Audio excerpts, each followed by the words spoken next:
Party systems in Pacific Asia.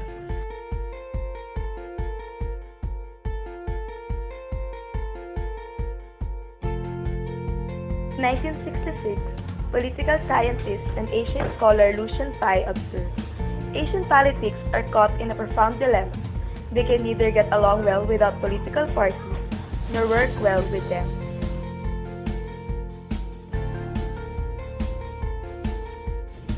More than 40 years since Pai's observation, the patterns of development of political parties in Pacific Asia are much clearer. As in most countries in the West, political parties are primarily a platform for elections in an increasing number of Pacific Asian countries. They are fast becoming what Otto Kirchheimer calls catch-all parties, or what Angelo Paine-Bianco calls electoral professional parties. For much of the 20th century, political parties in Pacific Asian countries took a rocky road to establishing themselves as a standard part of modern institutions.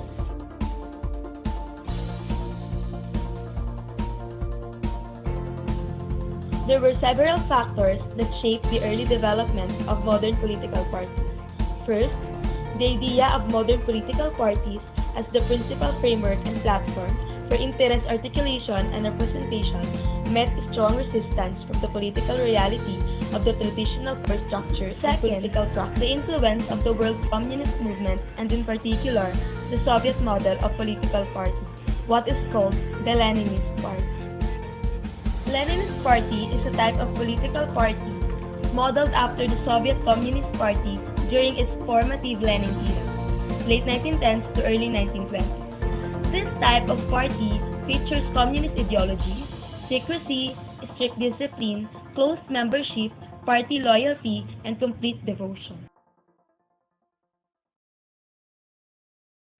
In the first half of the 20th century, therefore, political parties became an important platform for ideological advocacy, mass mobilization, social revolution, and nationalist movements. The most Second World War era saw the emergence of different political party systems in Pacific Asian countries. The communist one-party system, like in China, Vietnam, North Korea, Laos, and Cambodia. And the single-party dominant system, like in Japan, Singapore, Taiwan, Malaysia, Indonesia, and Philippines. Catch-all parties and corporatist parties. Since the end of the Cold War, there have been two significant trends in the development of political parties in Pacific Asia. One, the transformation of mass bureaucratic parties into electoral professional parties, or what Otto Kirchheimer calls catch-all parties.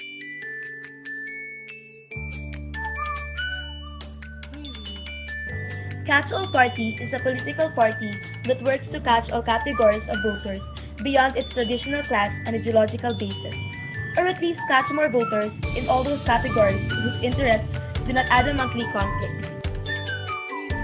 The corporatist parties in the former communist countries are experiencing their own transformation. Corporatist party is a long-established political party that takes mass integration as its primary function, without either the ideological undertone.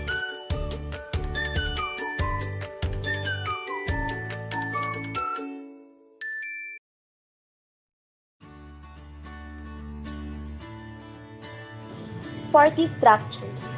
The differences between the catch-all party and the cooperative party reflect first and foremost in the organization of the party. One of the key differences is that, as a catch-all party, the LDP is what Ronald J. Redenar has called an elite cadre party, with all its organizational strength on the national level.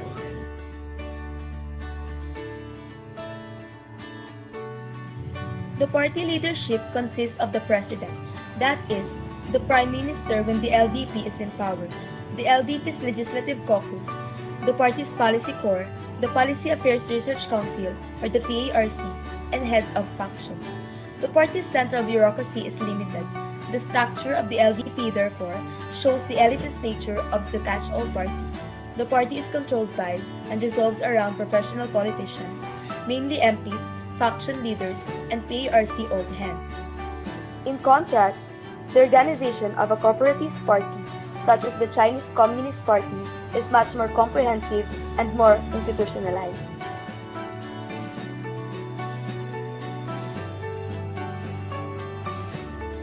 The overall structure consists of the party leadership, a large bureaucracy, party committees and branches across various sectors of society, from the national all the way down to the village level, and millions of permanently loyal members.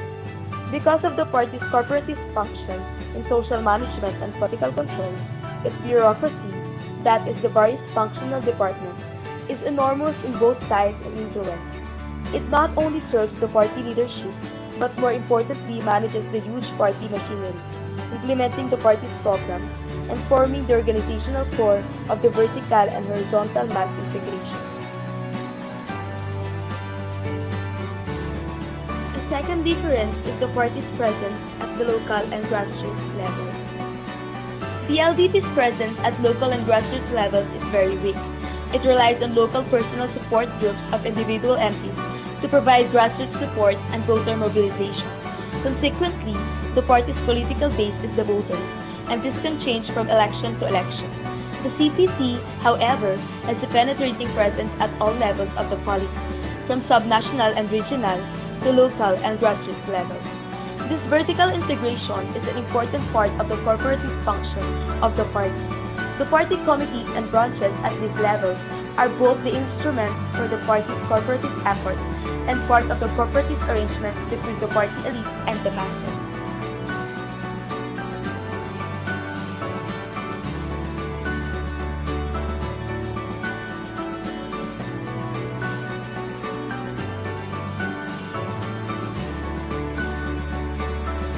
A third difference is the political support base of the party.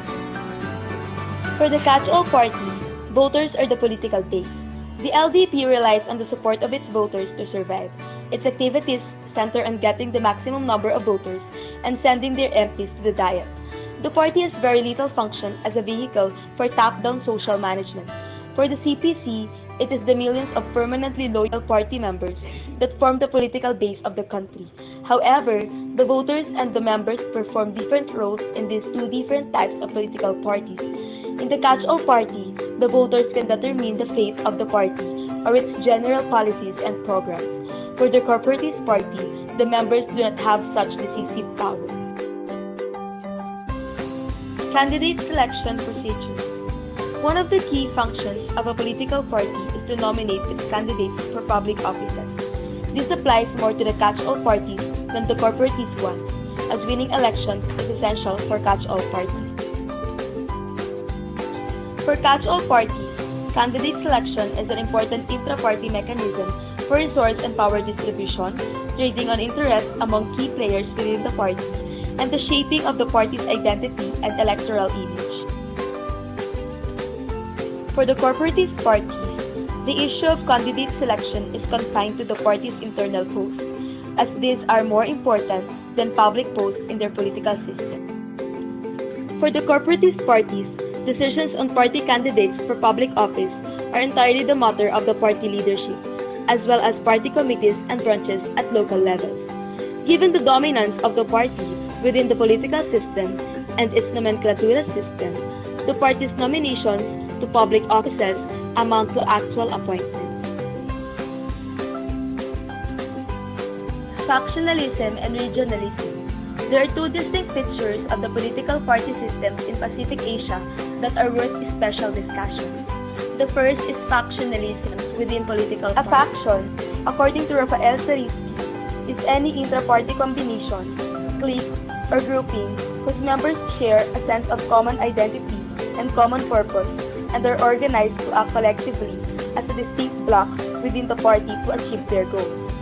These goals include patronage, control of party and government office by members of the faction, the fulfillment of local, regional, or group interests, influence on party strategy, influence on party and governmental policy, and the promotion of a discrete set of values to which members of the faction subscribe.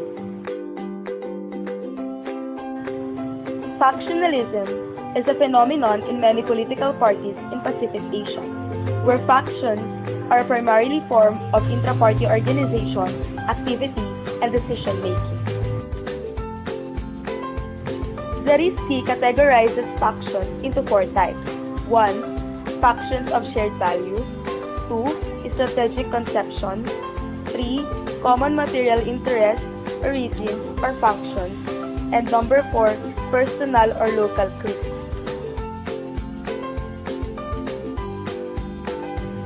Another distinct feature in the Pacific Asian political party system is regionalism. The regionalism of political parties here goes beyond the fact that the party's policy and programs appeal especially to voters of certain demographic areas. Party funding and money politics. Party funding has been a source of money politics in Pacific Asian politics. Indeed, key aspects of political party systems in the region are closely related to one another, particularly in the catch-all parties. The funding systems lead to the rise of factionalism, and both in turn encourage money politics.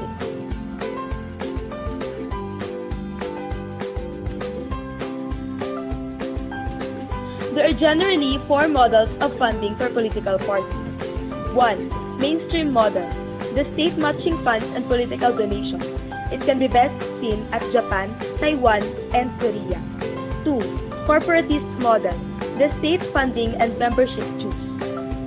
One example is the China's CPC. 3. Personal wealth model. The party is funded primarily by leaders' personal wealth. Example is Thaksin and the CRT of Thailand. And last but not the least, the party enterprise model. The party funds itself with its own enterprise assets. One example is Taiwan's KMT. Electoral systems in Pacific Asia. A survey of the electoral systems in Pacific Asia suggests that the political order is clearly supported by a unique type of electoral system. The LDP's prolonged rule in post-war Japan, for example, and indeed the single-party dominance in many Pacific Asian countries such as South Korea and Taiwan at the time, was attributable to the single non-transferable vote or SNTV system to various degrees. The single non-transferable vote or SNTV is a method of election from multi-member districts in which each voter has only one vote cast.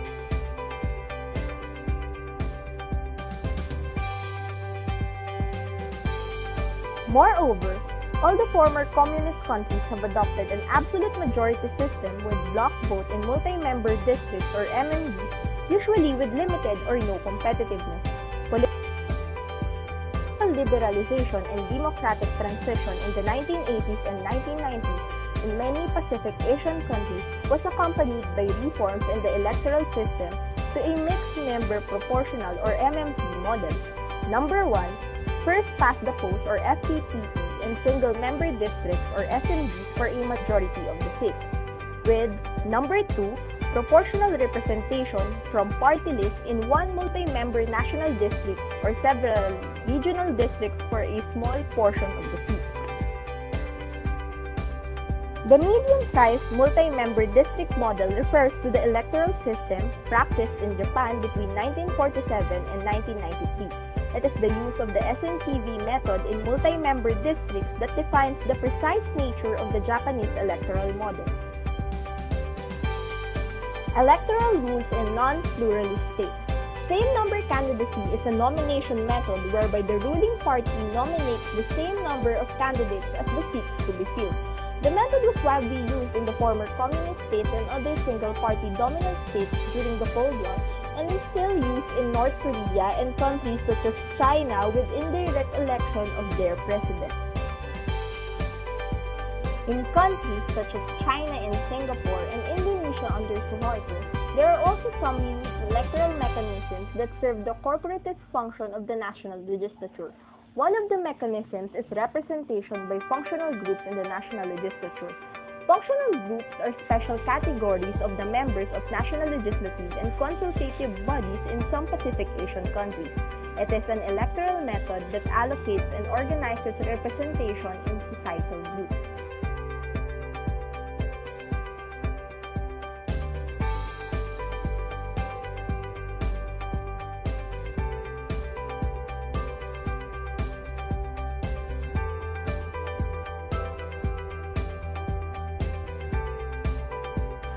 Group representation constituencies or GRCs in Singapore are essentially multi-member districts where voters block vote and group list. One of the candidates in each group of 4 to 6 must come from an ethnic community. For example, Indians, Malays, or others. Non-constituency members of parliament or NCMPs is a special method of parliamentary representation in Singapore. A maximum of 3 NCMPs with restricted voting rights can be allocated to defeated opposition candidates who receive the highest number of votes. Nominated members of parliament or NMP is another special method of parliamentary representation in Singapore. Up to 9 NMPs with restricted voting rights are nominated by functional groups and the general public and appointed to parliament by the president.